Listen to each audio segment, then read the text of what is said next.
Right, okay, we are 7 o'clock and Councillor Ball's made it. Okay, we'll start the proceedings tonight. So welcome to the Planning Committee on Wednesday, 26th of April. We have any apologies for absences and substitutions?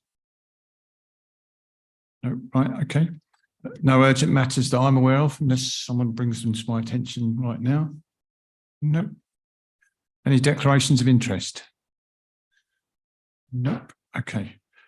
Matters to be considered private, I have none, and no indications of any. So minutes of the last meeting, 5th of April. For those that were here, you were happy with the minutes, and just to, apart from a wrong name for a gentleman that spoke. It's on page 3, Martin Scholar. Speak up. So on page 3, Martin Scholar was referred to as Mr. Barrett twice, and that's Mr. Scholar. Committee could be asked to agree the minutes subject to that amendment. Agreed. Thank you.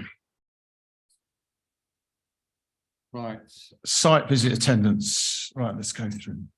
Councillor Ball, Councillor Brett, Councillor Martin, Councillor Padder, Councillor Sahota, myself, Councillor Young, Councillor Iqbal, Councillor Khan, Councillor, no, that's it, I think. Anyone, have I missed anyone or have I got someone wrong? I think that's correct. Right, okay. So we go to the planning application in front of us tonight, which is the Broadway, 9 to 42 the Broadway and 1 to 4 Haven Place, Ealing, W5.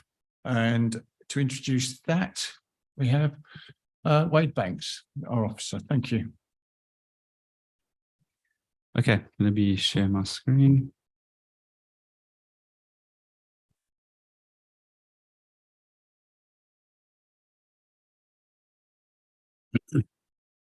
Oh, better not talk too loud. Good evening, Chair, councillors, and all those listening in. I'll be presenting tonight's item on the agenda. The application site is situated in Ealing Broadway Town Centre, near the Ealing Broadway Station, and is bordered by the train lines and Haven Green to the north, the Ealing Broadway Shopping Centre to the south, and the Arcadia Centre to the west. It consists mainly of 2 to 3 story commercial retail buildings, with supporting buildings towards the centre and the rear. There are 4 private terrace houses to the west that are accessed off Haven Place. The site is earmarked for development in the local plan, is within the Ealing Metropolitan Town Centre and the Ealing Town Centre Conservation Area. It is also close to several designated and non-designated heritage assets.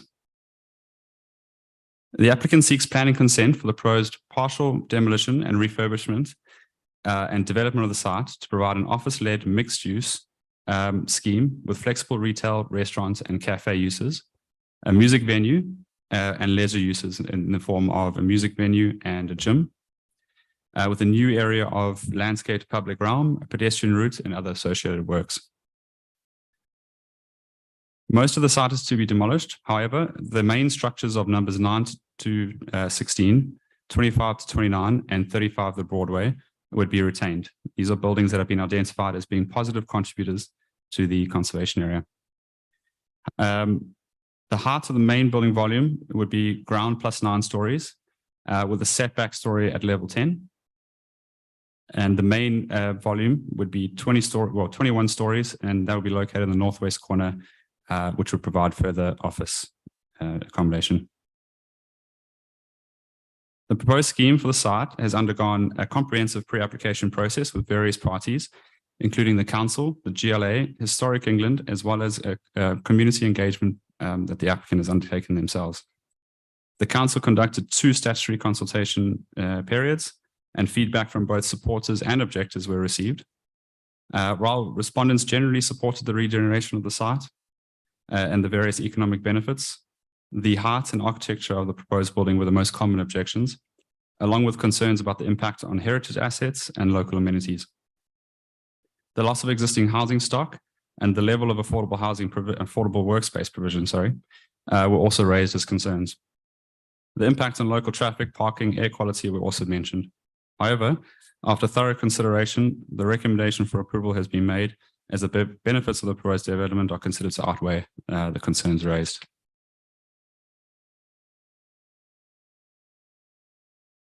The proposed development does not fall within any of the categories listed in Schedule 2 of the Environmental Impact Assessment Regulations, and therefore legislatively does not require an EIA. However, due to the sensitivity of the environment and the characteristics of the proposed development, the applicant has committed to voluntarily undertake an EIA of the proposed development.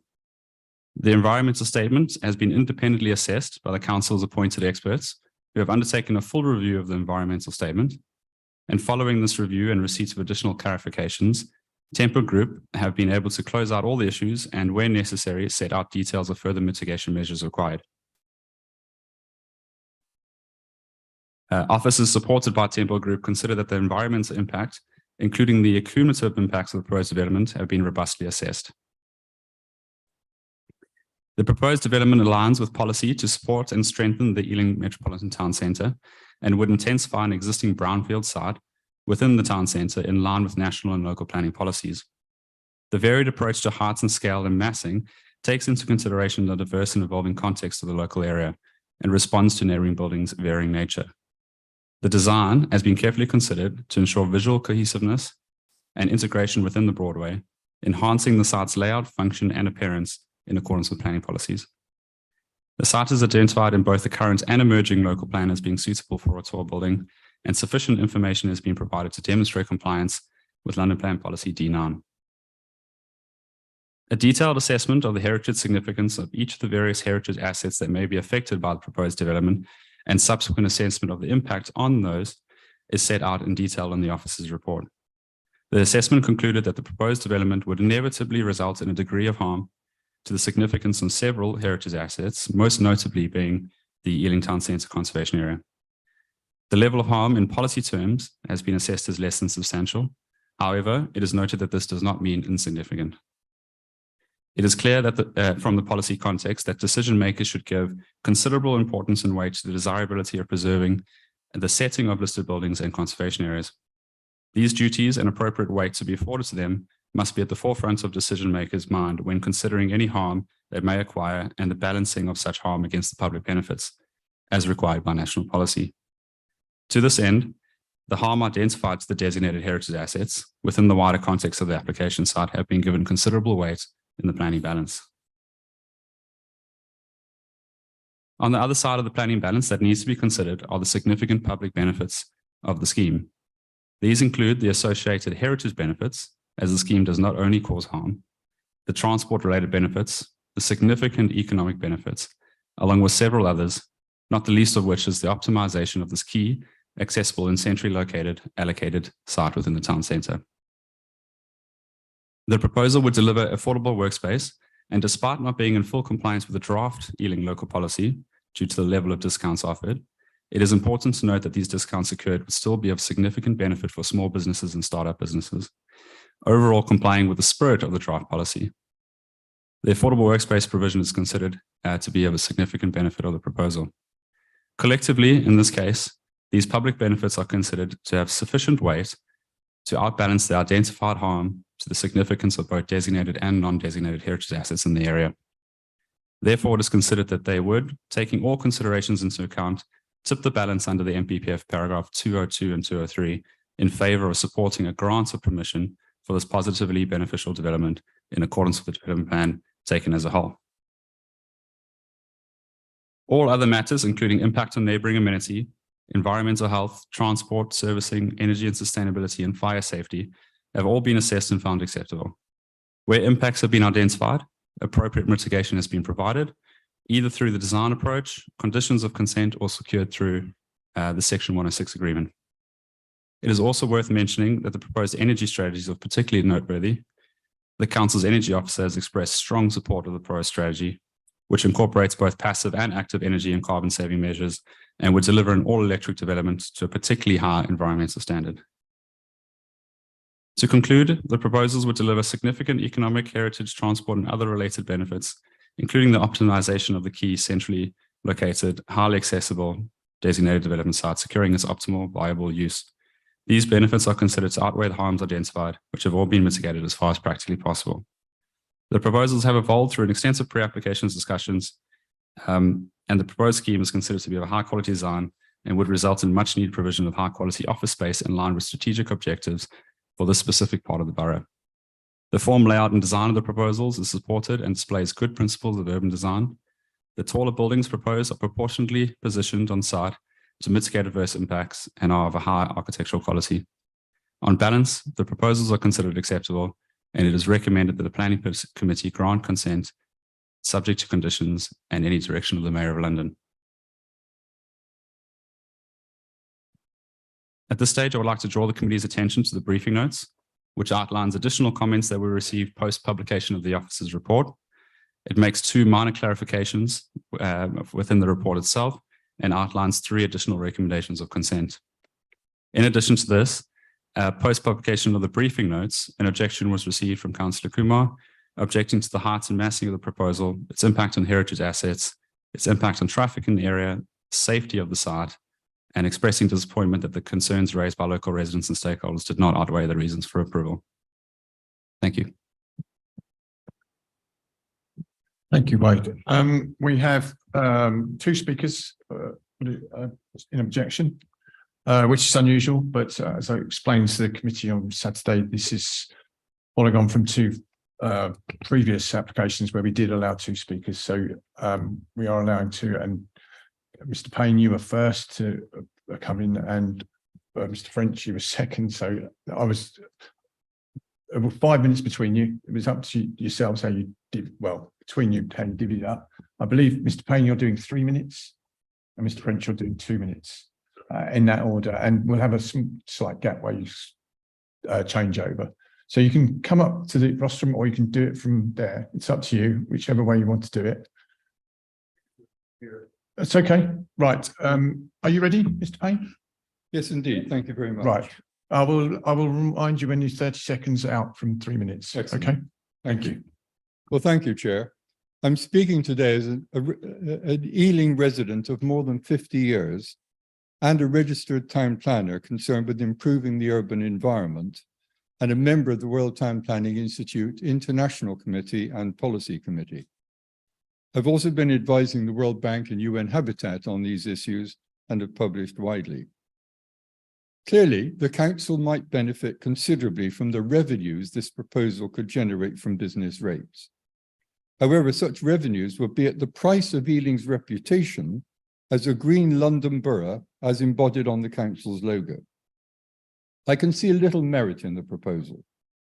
On environmental grounds, the height of the buildings generates carbon emissions that are contrary to the Council's claims for net zero policy. According to University College London's Energy Institute, electricity use is nearly 2.5 times greater in office buildings of 20 or more stories, while the embodied carbon in tower construction increases with the height of building. This trend is leading to a 5-fold increase in CO2 emissions in central London by 2050.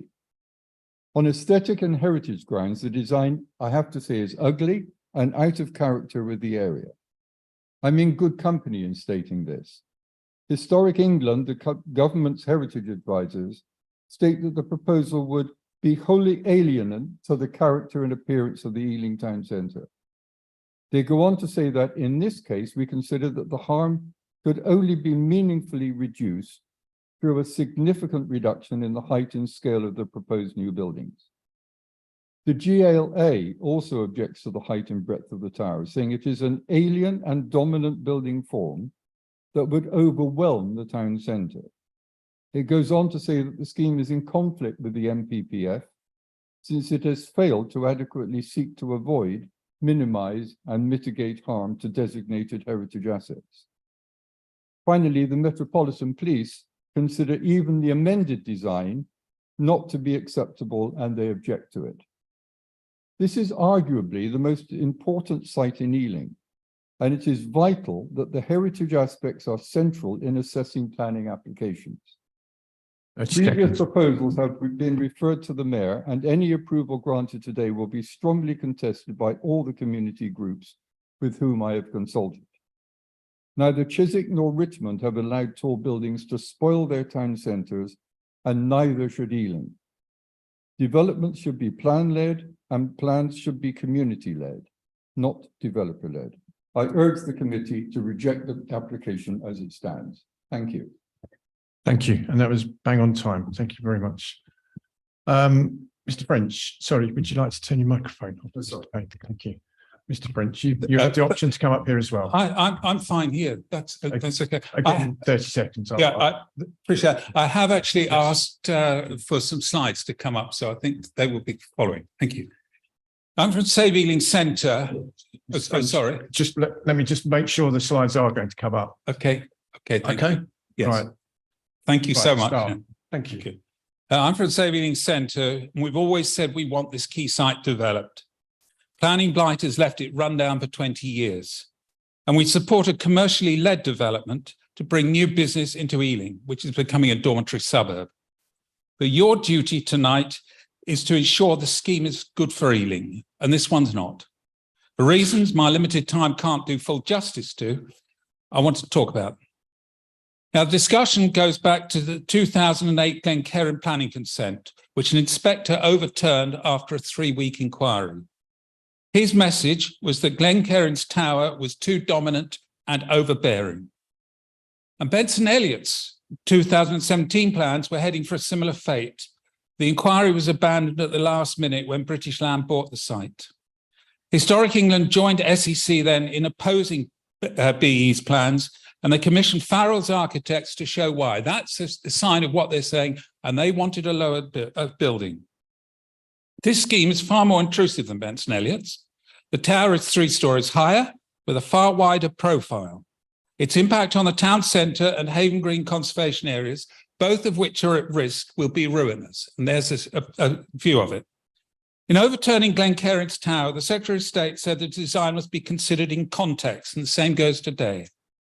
Now, British Land say they need a scheme of this size to make their offices viable. However, the local plan consultation disclosed that plans are on the table to redevelop British Land's Broadway shopping centre next door. There's from the consultation. So why not include some of the office space BL say they need here and lower the tower on this current site? What hidden agendas have we not been told about that are displayed there? And I think without answers to this and a lot of other questions, I don't think it would be right for you to grant approval tonight to this scheme. Thank you, Mr. French. Did run over slightly, but that's fine. Thank you. Thank you. Right.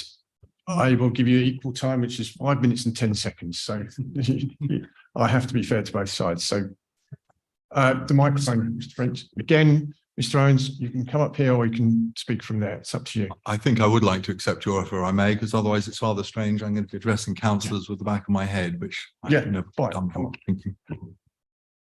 Again, I will give you 30 seconds before I knock this over. Okay. Right. You ready to start? Right, away you go. Good evening. By way of introduction, the applicant, British Land, has invested over £150 million into your town centre. This has included the transformation of the once vacant colonnade along the High Street into the successful restaurant area. The office refurbishment at 54 The Broadway, which is now fully let, having lain empty for more than a decade. Plans to reinvigorate International House together with new office space for an additional 1,500 jobs. The rolling programme of investment that there's been into the shopping centre, keeping it looking fresh and bringing in new occupiers from small family-run businesses to global brands like Amazon. And most recently, delivering a new cultural destination, the Ealing Project, providing a cinema and a community-centred hub. In addition, some of you will know that British Land has also been involved with a wide range of other community initiatives, from providing free books for local schools to helping local people into work through the Bright Lights programme. This application seeks to reverse the decline in Ealing's office space, which will help underpin the health of the town centre for the future. The scale and quality of the new office buildings being proposed are needed to attract major occupiers, but we've done this in a way that also respects the local area. Yes, some of the new buildings are substantial, and you are going to see them, but simply seeing them does not make them unacceptable. You have rightly identified Ealing Town Centre as the focus for economic growth. So there is going to be change. And this site is allocated in your local plan for such redevelopment. The application is for a good-looking scheme designed by award-winning architect Stanton Williams, who've won prizes for integrating the new with the old. The design retains traditional buildings which make a positive contribution along the Broadway and will help keep and enhance the qualities of the street. The new buildings are set back along the railway tracks to give greater prominence to views to St Saviour's Church, and the offices are angled to give a slimmer profile to Haven Green. The design of the scheme also offers the opportunity for the Ealing Club to come back into Ealing. It creates a public courtyard connecting the town centre to the station with new pedestrian routes to local bus services, provides a range of transport-related improvements, including an enhanced crossing, widened pavements to reduce pedestrian pinch points and improve safety. It introduces off-street servicing. It removes those buildings which detract from the area and restores those being retained. It offers ecological enhancements and urban greening, whilst at the same time, it will deliver the borough's most sustainable building. This development is really something the whole design team is immensely proud of, and one that would enhance the town centre. The scheme would be British Land's greatest investment in the area to date, and indeed the most significant investment into Ealing's office market.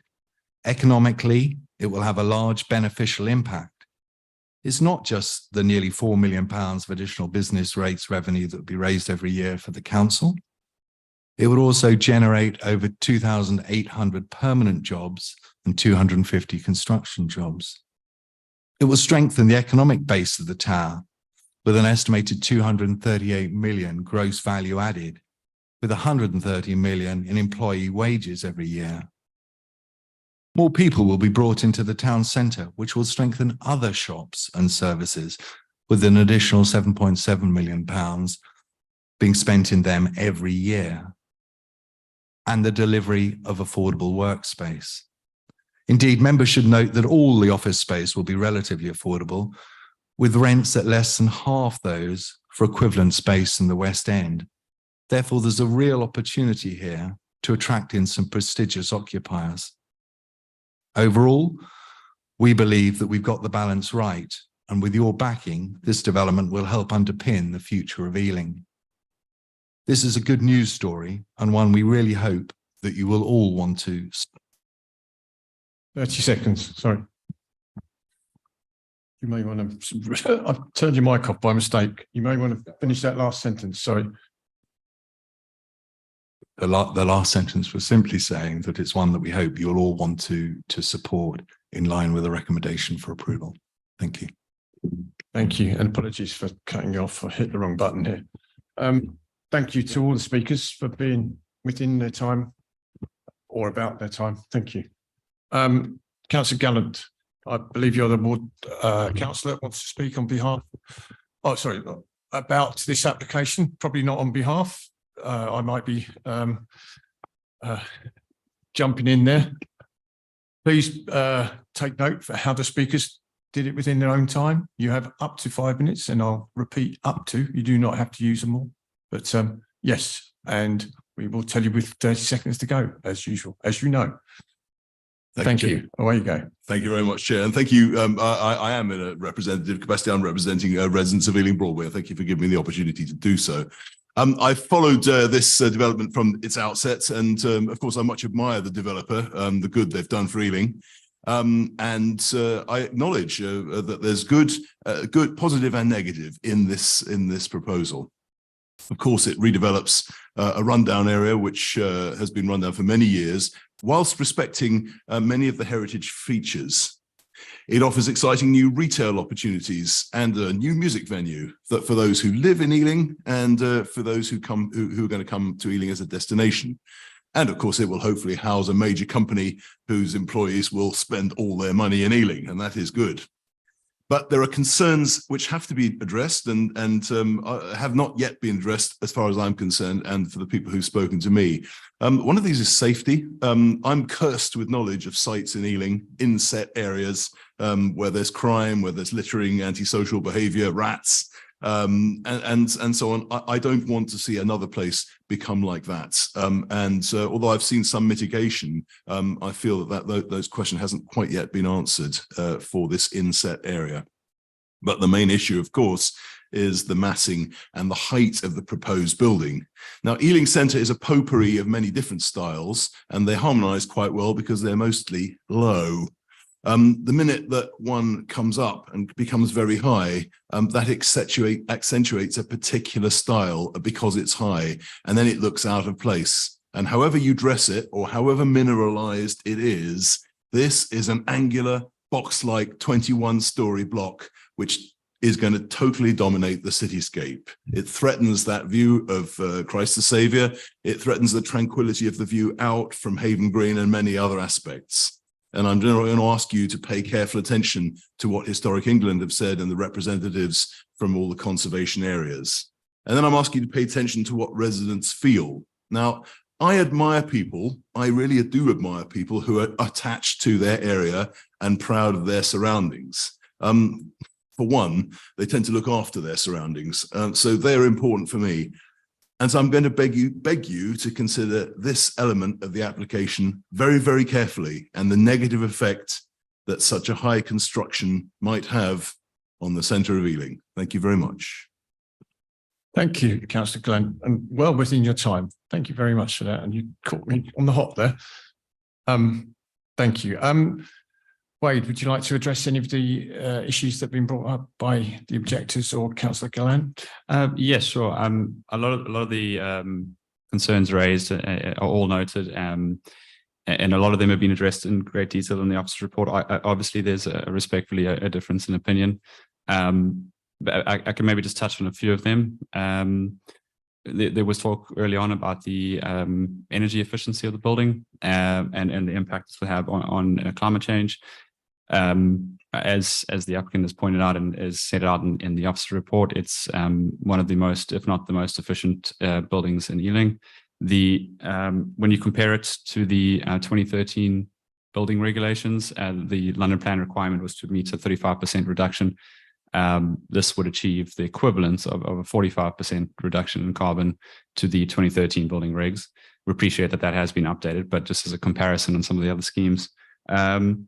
In terms of design and impact on heritage, there was an inference that the design would be ugly.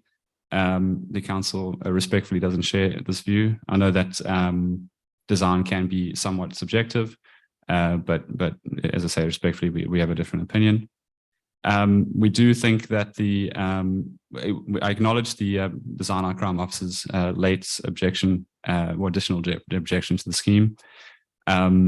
We've given it considerable thought, and again, we don't believe that the scheme would be, well, the site would be fundamentally unsafe.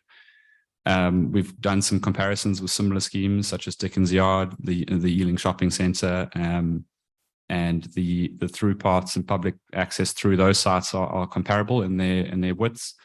Arguably, actually, the centre may even be slightly less safe in the respect that the Design Art Crime Officer has objected. It's also important to remember that the site's going to have 24 hours security, a full complement of CCTV cameras. And so, as I say, respectfully, we don't believe that they would be fundamentally unsafe to the degree that would warrant a refusal of the entire scheme considered as a whole. The applicant has also worked very carefully into addressing as many of the Design Art Crime Officer's comments as they can, reducing recesses and changing the layouts and access to the cycle store, just to name a few. They've also closed off Haven Place for public access and would now only be used as a fire escape or in the case of an emergency. And it's also important to note that I don't believe it can be said that the public ground proposed would be any less safe, or certainly would be more safe than the current Haven Place access that would be closed off. There was talk about previous schemes. We acknowledge that the 2009 scheme was refused by the Secretary of State. That was for a taller building that is currently proposed. That was at 26 stories. Appreciate that the 2015 scheme was 18, but that was obviously subsequently withdrawn. And I think, and lastly, sorry, just to touch on heritage impacts. We do believe that the architect has reduced the impact on both Haven Green and views of the church. If you'll notice from some of the views, particularly on the site visit, just after my battery died, that the building has been orientated to have as little impact on Haven Green as possible. I appreciate that it's obviously a tall building. There's no shying away or trying to cover up any of the impacts on the heritage assets. We've fully acknowledged that in the reports. And it's important to remember that any meaningful optimization of the site is going to result in a tall building. Whether it's 21 stories or 20 or 19, I don't believe it's going to make the fundamental difference in the scheme, but it would then start to reduce those significant public benefits and may even render the scheme unviable. And I think that addresses all the comments. Thank you. Thanks. Thank you, Wade. I'm going to ask, as normal, we're going to go through questions and then we'll go to debate. So please put your hands up. I'll take you as I've seen you. Councillor Summers, would you like to kick off while I take everyone else's names down? Yeah, just a couple of questions. First, asking for a bit of clarification on the issue of crime or the police objections. Can you, because you're assuring us that, you know, this is safe and making comparisons with Dickens Yard, etc., which I can understand. I'm just trying to clarify whether the police are still unhappy with it and why. And the second question was, I'm more familiar with affordable housing than affordable workspaces. Can I just check that would be covered by a clause or condition to make sure that would that be for forever, those spaces? Park list for a minute. I'll take three at a time. That's okay. Councillor Ball next. Chair, how do you respond to the point, which is widely cited, but it is made by Mr. Payne tonight, that tall buildings have greatly more embedded carbon than shorter ones? And how does that weigh up against the potential environmental benefits in use? Right, next is Councillor Martin. I have got more than three questions myself, so. Okay, can we split your questions then? Do a couple and then we'll come back to you on the next round, if that's all right. Okay, so the first one is relating to the section 106 and on page 14 or 26, depending on which document you're looking at. The link improvements, there's a statement that says the applicant is requested to contribute only 750,000 towards these measures. Transport will seek 200,000 from other funding sources, but on the right, it just has 200,000 allocated section 106 from Bushland. So that's a query about whether that's correct or not. The second question was about public right of way. So it says that there's a loss of public right of way. Just want to clarify that we're talking about, is it Haven Place? And what is that public right of way being re-provisioned in any way that is assured? Shall I leave it there for now and then? How many more have you got? So the one about the different views, Mhm. which I think is on page. Have you got more? Have you got There's about three more? two more. Two more? Yeah. Yeah, let's do the two more. Should we carry on? Yes. Sorry. Okay, so it's on page 29 or 41, depending on which document you're looking at. So there are allegedly a view looking towards Christ the Saviour east, but they seem to be in different positions. And I'd really rather have seen a a like for like. That's figure comparison. 20 and 21 you're Yes, talking about. yes, thank you. So if I was standing in the same position on figure 20 as that photograph's been taken, would I still be able to see the church? That's what I'm not clear about. And then I think I'm actually echoing what one of the other councillors, I'm not sure it's Somerville, but about the open space at the back and how safe that is. And it does concern me that the police are still worried about that. And I take their point about there's a lack, I think, of passive observation because it is an office block. And it'd be nice to spell out exactly what we are talking about. It mentions in the briefing note about 24-hour security. Where are they located? Is there a regime of checking the area? Have you more questions? I mean, I did have the affordable housing, affordable office space as well, but that's been asked. So Okay. I don't have to ask that one. Okay, all right. All right. You've got quite a few there, Wade.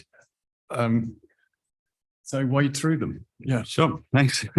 Okay, I'll start with the security of the site and design our crime officer. That's clearly a concern of councillors and rightfully so. The design our crime officer had several concerns. It wasn't just one. A lot of them have been addressed. As I've mentioned before, the decrease in the recesses of some of the commercial frontages. They're worried someone could hide behind that recess and either urinate or potentially conceal any antisocial behavior. So that has been reduced. There's also a condition recommended in the briefing notes that would ensure that recess is no greater than 600 mil, which is what the design our crime officer has verbally suggested would be appropriate. Obviously, I mentioned the changes to the layout of the cycle store. There was major concerns about occupiers of the offices using Haven Place as a cycle access, even though it was gated. So that's been changed. That was also in line with TfL's suggestion. So it was a double win there. They've changed the layout of the cycle stores. They've segregated. So there's smaller stores instead of one large room, which the design our crime officer strongly supported. And then, of course, there was some new concerns raised around the green walls and whether or not firearms or drugs could be concealed in them. So this has been discussed with the applicant, and they're willing to raise the green wall to be 2 meters above the ground, and that's something we can control through an existing condition, which requires details of all hard and soft landscaping of the site. The only concern left unaddressed, if you will, is the concern that the design our crime officer has raised about natural surveillance, not during the course of the majority of the day, but after hours, in the early hours of the morning. Obviously, being a fully commercial scheme, there's no residents looking down onto the space. So, naturally, they are concerned, and of course, they have a single priority of making the site as safe as possible. But we don't believe that would make the scheme so fundamentally unsafe that it would warrant a refusal. There are 3 entrances to the site, all fairly wide, one of them being between 16 meters, narrowing down to about 8. It's going to be very well used space. And so that along with the fact that there's going to be 24-hour security, this will involve patrols of the site and of course comprehensive CCTV. In addition to the CCTV that the applicant will be putting up themselves, we also have a contribution towards further CCTV cameras outside of the site that the council can then use towards new equipment. So when you take all of these considerations in the whole, we don't believe that would warrant a refusal of the scheme. In terms of affordable workspace, to answer your question, yes, this is secured through the legal agreement. The provision is of varying discounts because it depends on where the offices are. This is very similar to what we've secured for other office developments along the Broadway, including the CP House office development. In accordance with the draft local policy, this is not in perpetuity, it's for 15 years, which is in line with the policy requirement. And talking about embedded carbon, yes, taller buildings will have a higher embedded carbon, and that is acknowledged. However, when assessed against the policy requirements in terms of energy and carbon saving, the application does comply and would with the aims and objectives of this policy. And as mentioned before, is one of the more energy efficient buildings that I've certainly come across. And it was the energy strategy was very strongly supported by our energy officer. In terms of the section 106 link improvements, that was a typo. I do apologize. It's actually something I thought I had corrected, so I'm a bit surprised that wasn't saved. It's mentioned in the body of the text the wrong way around. And we can't expect a developer to fund the whole link improvement scheme that we have, so we apportion it out appropriately. So that is a typo. I do So apologize. just be clear on what the typo is. What is it? So in the beginning of that, I have the report open here. Let me just quickly jump to it. What is the wrong number? So it's I said 750, but that's the, let me just jump to it. Just give me 2 seconds. Oh, you got it. Thank you. Page 26 or No, so it's 15 of one. So yeah, it's page 20. So if you look at page 14, sorry, it's the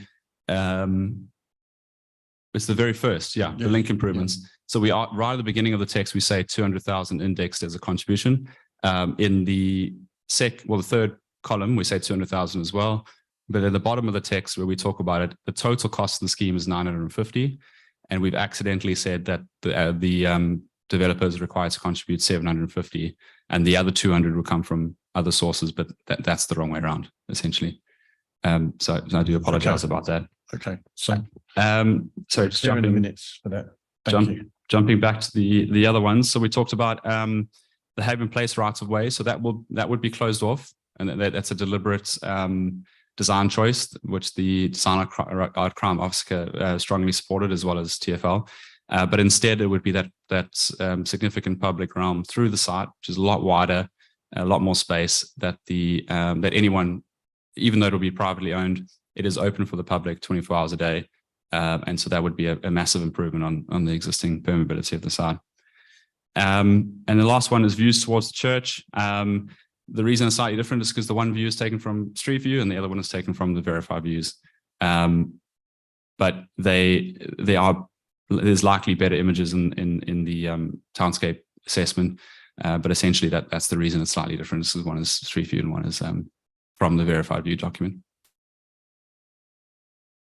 Sorry, do you want to be clearer? Sorry. Oh, and sorry, to further answer that is actually the second part of that question. You wanted to know if you could still see the church when viewed from the angle, and the answer is yes, you can. Come back about the public right of way. Yes, you can. Sure. So appreciate that there will be ways through the site, but they will no longer be public rights of way. They'll be open at the moment, but it's within the developer's remit to decide to close them off if they so choose. That's my understanding at the moment. No, they own the site. So well, I could answer partly, and that's why you might be able to expand on it, but there's no gates or anything proposed. And so there would be no physical way of actually closing it off. But there are, for example, security, and security can ask people to leave and things like that, which they can't do in a public right of way. All right. Okay. I get what you're saying. Yeah. But that would be an important part of ensuring the site is safe. But yeah, but it's different from a public right. Yeah, it is. It is different from a public. That's correct. Yeah, that is correct. If it's a public right of way, will have different rights over a private right of way. So that's correct.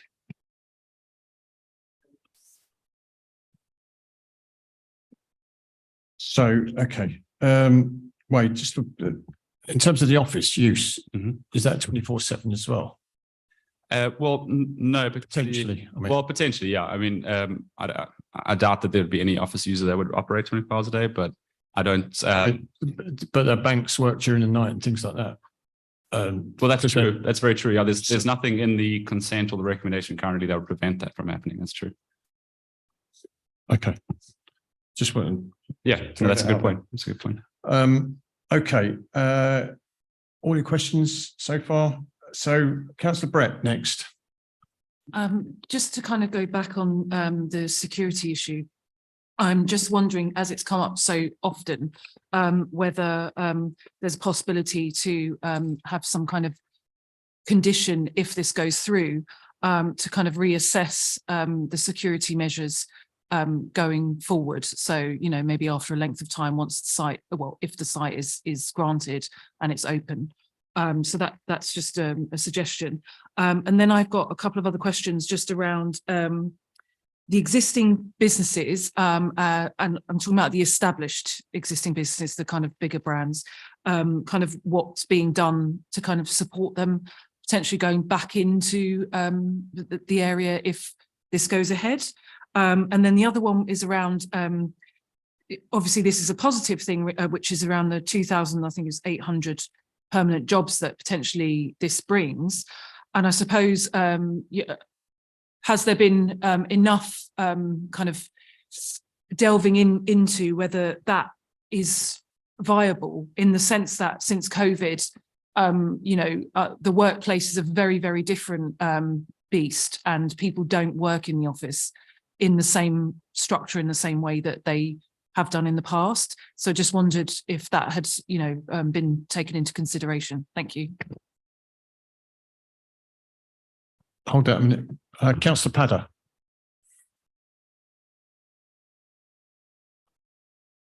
Thank you, Chair. I've only got one question. It's about sunlight, daylight. It says there's the harm. How will it impact the neighbouring buildings? So Wade, have you got those? Okay, no one else indicating. Oh, sorry, I didn't see. Did you indicate earlier? So sorry, Councillor Young. Let Councillor Young ask his questions. Sorry, I didn't see your hand, Councillor Young. Sorry. So my questions are to do with the safety aspect as well. The first question is, have we gone back to the local Safer Neighbourhoods police team to see what their views of the revised arrangements are? And secondly, I would like to seek further justification of the claim in the briefing note that the revised situation with the development will be safer than the existing situation. And it's a long time since I've walked down Haven Place, but I did used to do it quite frequently as a schoolboy. And from what I can remember, you've got two legs. Yeah, it's a long time ago. One leg is covered by the 4 small houses that are there. And the other leg used to just have a chain link fence. So it was visible from Haven Green and the BBC car park there. And you're comparing it also with the Ealing Broadway Centre. The Ealing Broadway Centre can be closed at night, and for many years was closed at night. And yet it still has a serious crime problem. We've run the worst areas in West London, or in London as a whole, I believe. You get a lot of petty crime, shoplifting, theft from the person, mugging, antisocial behaviour with urination, particularly Windsor Road, Oxford Road, suffer a lot from that. I can see why the police are concerned. I'm just worried that we've not done enough to meet their concerns.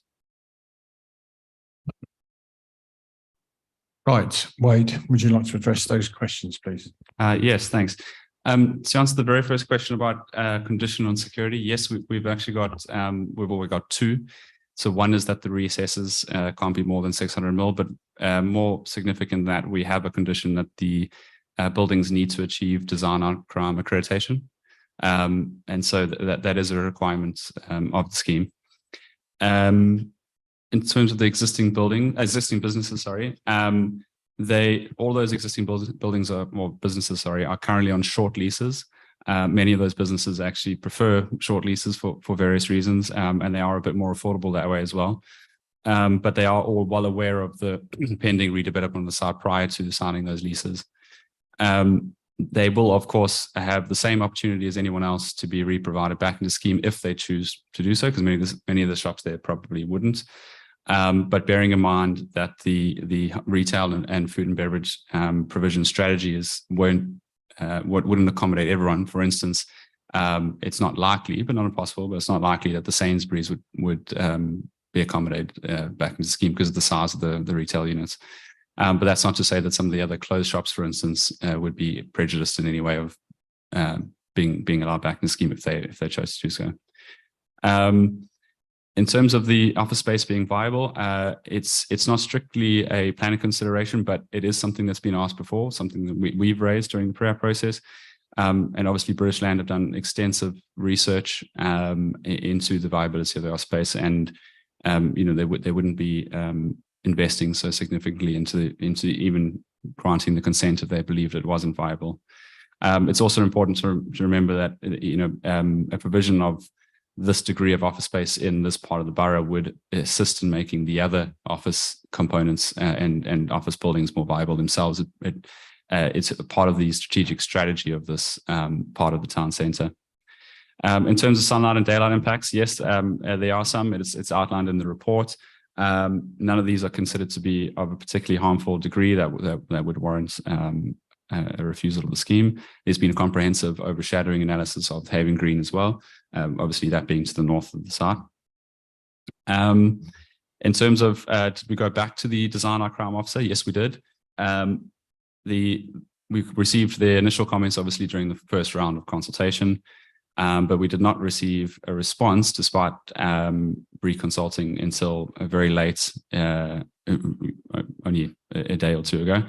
But we have had a meeting with them. We've walked through the scheme, and we've provided further mitigation in the sense of these conditions. Which design? I think the question was the Safer Neighbourhood team, not the. Oh, right, yeah. So the meeting that we had was with the designer crime officer and a representative of the Safer Ealing team. So they are aware of the changes, and yes, they did provide a further objection. And that was, as outlined earlier, is mainly around the natural surveillance after hours. In terms of Haven Place, I mean, it's very similarly to the current scheme. Yes, there are 4 terraced houses that front onto Haven Place, but it's only a very small section of Haven Place, and only one of those homes is occupied. And so the degree of natural surveillance is no better on Haven Place, and you won't be able to see people walking along Haven Place from the other side of the railway. And so I do maintain that the proposed public realm would be safer. Ealing Broadway, I've been assured by the applicants and the owner of the site that the Ealing Broadway is not closed on a regular basis, but is for times during cleaning or maintenance or that sort of thing. And so it is open most days through the night. And I believe that is all the questions. I think Alex wants to come in as well. I just wanted to come back on Councillor Brett's query around the security and conditions. Yes, it is true that some schemes obviously have secured conditions which can revisit the security arrangements, and that's usually via a sort of management plan type condition, which we could build in a mechanism for a review. So if committee members were interested in that, then with that could be a condition that we can craft and add if the recommendation is agreed. Thanks. Okay. I'm looking at committee. I'm trying to gauge whether that condition is something the committee would want to put in if this was passed tonight. No, Councillor Brett wants it. Anyone else? Yeah, just indicate it. Yes, no, shake your heads, nod. You're right, okay. Grand scheme of things, they're happy with that from the indications I've had. Okay. Okay, that's the end of the questions for tonight. So we go into debate. So I'm looking for people to show. Councillor Khan, I'll keep your hands up. Councillor Khan, start, and I'll. Thank you, Chair. I think this development is the best suited place in front of the tube station, have the PTA rating, which is required. Yes, this is a bit tall building, but this is well within the national policy. This will bring the economic prosperity to the area, keeping the character of the buildings like grade 1 listed intact. And also, I think will enhance the business of the front business center, which is Mark Spencer side. Overall, I'm minded to say yes to this development. Okay, thanks, Councillor Khan. Councillor Ball.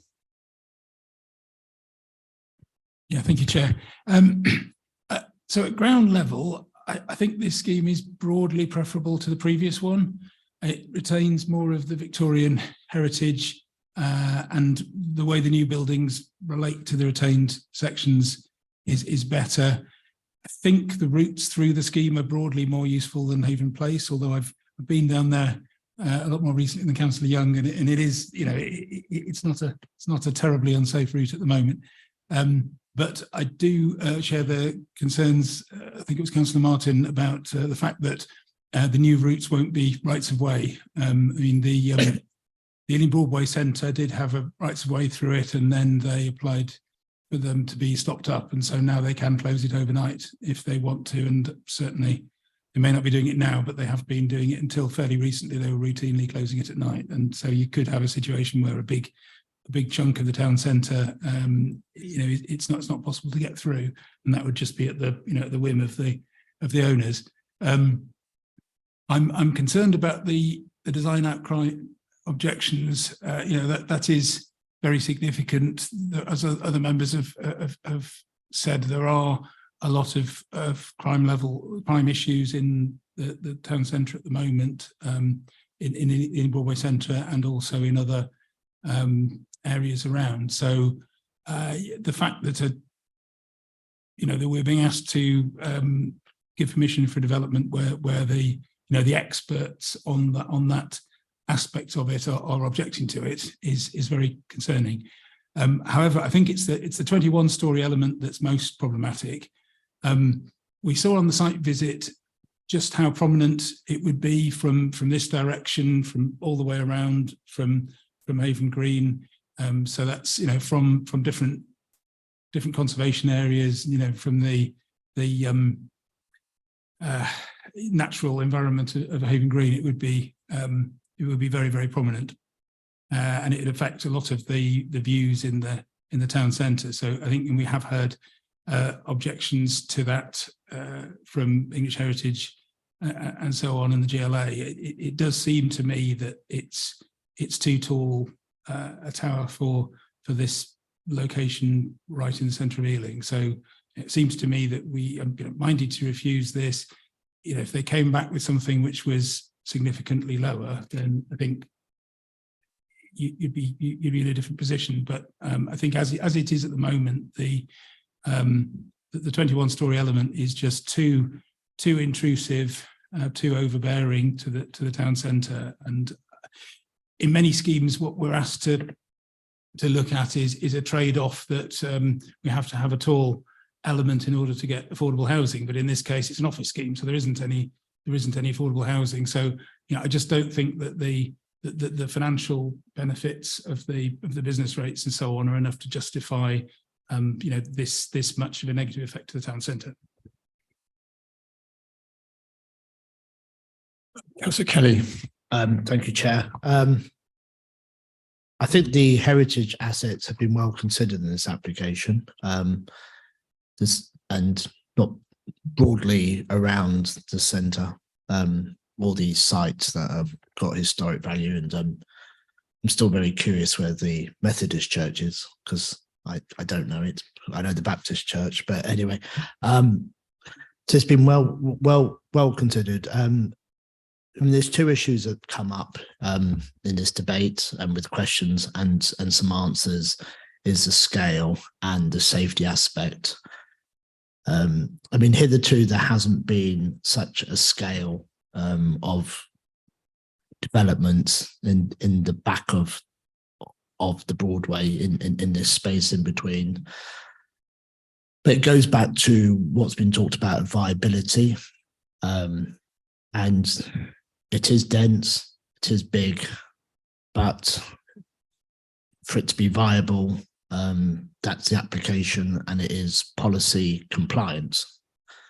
I mean, I'm not an experienced planning member, but I've yet to really come across the police being for anything in totality. There's always reservations, and such as the scale of this and the detail of it around the town centre, it's always going to be quite dense with detail. So the management plan that's being suggested, I think, is very welcome. So we do have a mechanism to go back to the police and and the council have a mechanism to go back to the police. So I think that's very welcome. In terms of the architecture, it retains the two late Victorian, they may be late Victorian, but they're more of an Edwardian styles at either end. And I've seen that done in other places, and I think it's quite sympathetic at the footpath level, you know, the shop front level. As much money that can be reinvested in the highways around there. Driving around the borough all the time, it's a real gauntlet driving through there. Lots and lots of pedestrians. So it'd be nice to see those people coming out of the station and crossing into the Broadway shopping centre via this new development. So that's how I envisage this happening. The same way you see that happening across the road here, going through the cinema. You know, so we've got to think there'll be new passenger pathways. So yeah, overall, I do appreciate the density and the height is something that we've not seen in Ealing Broadway. But before the Ealing Shopping Centre was built, we hadn't seen something like the Ealing Shopping Centre in the Broadway. So it's just a question of progress. And it's been a long, long time since any meaningful development has come in this part of Ealing Broadway. So I'll be minded to grant the application. Thank you. Councillor Young. Thank you, Chairman. Well, I'm going to agree with a lot of what's already been said. There's a lot to commend this development. The retention of the late Victorian and Edwardian properties along the main road is much to be welcomed. And I think the non-residential nature of the development is also to be welcomed. But there are concerns about the crime issue, but more so about the bulk and the massing of the largest building in the development. When we went on our tour around Haven Green, we saw a crane with its arm raised, which the tip of the arm would have been roughly the height of the new building. You can imagine that and the width of that new building, the impact on Haven Green is going to be very deleterious. I know it's been angled to minimize the amount of damage, but even so, it is going to be very large, very bulky, and very intrusive. I think for that reason alone, it's too big a development. It shouldn't go ahead. Sorry. Councillor Martin, you indicated. Yes, like a lot of my colleagues, I think just got mixed feelings about this development.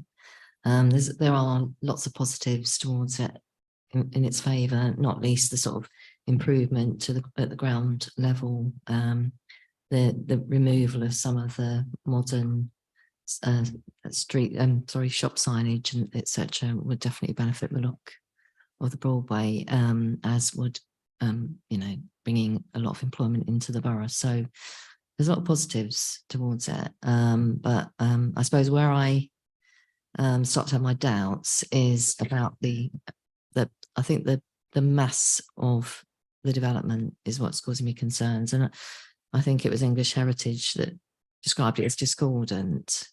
And I have to agree with them. I also think it is discordant in the way it looks. So I'm weighing that up really. Added to that, I think it does concern me, the removal of the public right of way and the fact there's no guarantee to that, because these things can be changed. And, it's one of the key benefits on paper of the new development. And if it's not in our gift to retain that, or if there may be a way of doing that, I don't know. But to me, that's quite an important part of this. And the other thing that, whereas I often don't agree with the police, actually, I do think sometimes they're quite over the top with some of the recommendations they make. We don't all have to live in gated developments. However, in this case, I think they've got a point. I think if anyone's been to Ealing Broadway on a Saturday night, they know it is a completely different beast It's a dangerous place to be. I'm sure it keeps the police busy already. And I can see why they don't want to add to their caseload by having another area around there that, you know, there's potential for trouble, whether it's a woman on her own or a gang. So I do take their point on that as well. And I think possibly even there's a security guard there all the time, one person may not be able to deal with that. And you've got it's a very, very busy area. And there is a lot going on, especially at the weekends. People come in from the country, really. They're Friday, Saturday night, they're having Ealing, and it can be pretty raucous. So I do think they've got a point on that. So that's given me concerns as well. Not totally made my mind up, by the way. So I'm going to wait until everybody else has had their say before I decide. Councillor Summers. Yeah, well, I think most people will agree that the on the ground floor, it will be a massive improvement. I'm only a few weeks ago, before I even heard about this development, I was walking along and noticing the buildings above all the shops there, and they're disgusting, and they're just in a terrible shape, and all sorts of architectural styles. So this will be a massive improvement. So the main. Well, and I hear the issues about security, but I think the condition we're going to hopefully introduce would allow that to be addressed in the future, and possibly even in the future. Then if it's not working, you could have some sort of gate at one of the entrances or exits. I think in reality, homelessness is probably rough sleeping is probably the most likely thing that's going to go on down there. But as far as the tall building, which obviously is a bit of a problem for some people, I don't personally have a problem with it. We have many areas where you have very high buildings, Gypsy Corner, in Acton, those buildings. I don't think they ruin an area. People just have to get used to this. Is a change of an environment. Crossrail, Ealing Broadway Station is a game changer. That is an enormous, massive improvement on the transport infrastructure. And naturally, you're going to get businesses moving to this building from the city. Much lower rents. So you're going to attract businesses. That's good for Ealing. And generally, I'm minded to vote in favour. Anyone else? Okay. Right. Before I go to the vote, no one mentioned the music centre apart from Councillor Gallant. I think that's a positive for this development. I think that there's no hiding. It's a 21-storey building. I think I'm kind of with Councillor Summers on this, although it could have been a bit better in terms of aesthetic, in my view. There's no criticism of the architect on that, but it's just, it is in the eye of the beholder, really, to be quite honest. The other things,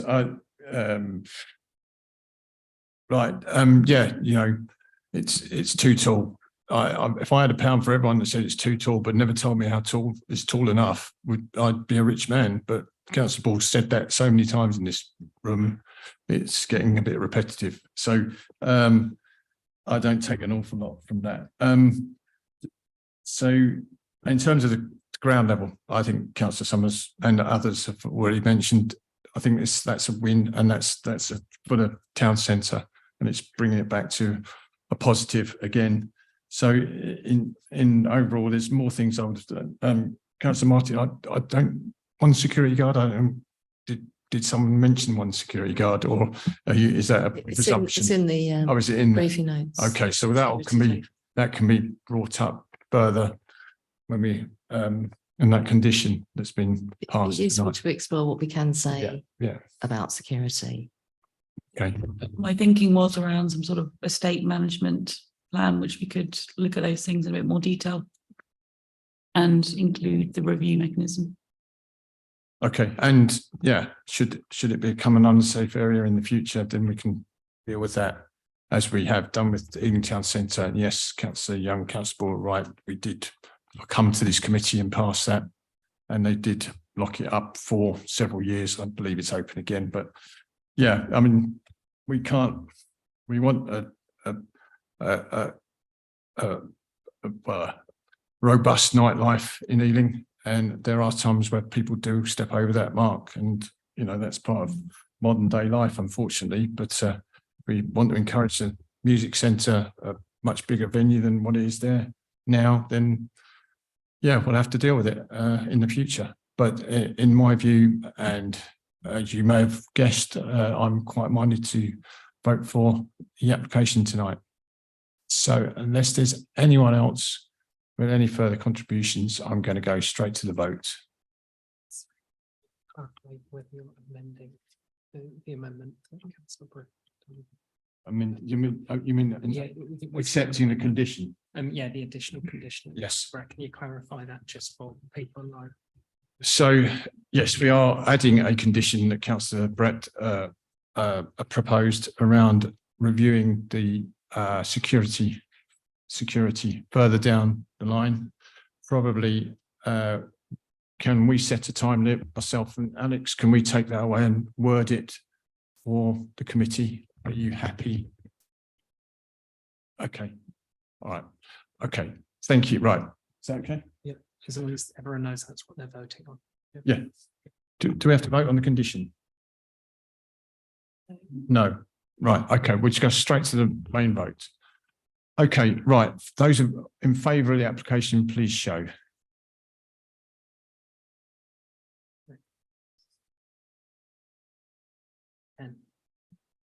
Those against? Any abstentions? Just to be clear, right, so that application is passed. Thank you, and that's all that was on the committee for tonight. The next committee is not the 9th of May. It is 7th of June. 7th of June is the next committee, where we might have slightly different makeup of committee, who knows? Thank you very much. Thank you, everyone. Thank you to the speakers as well. Thank you.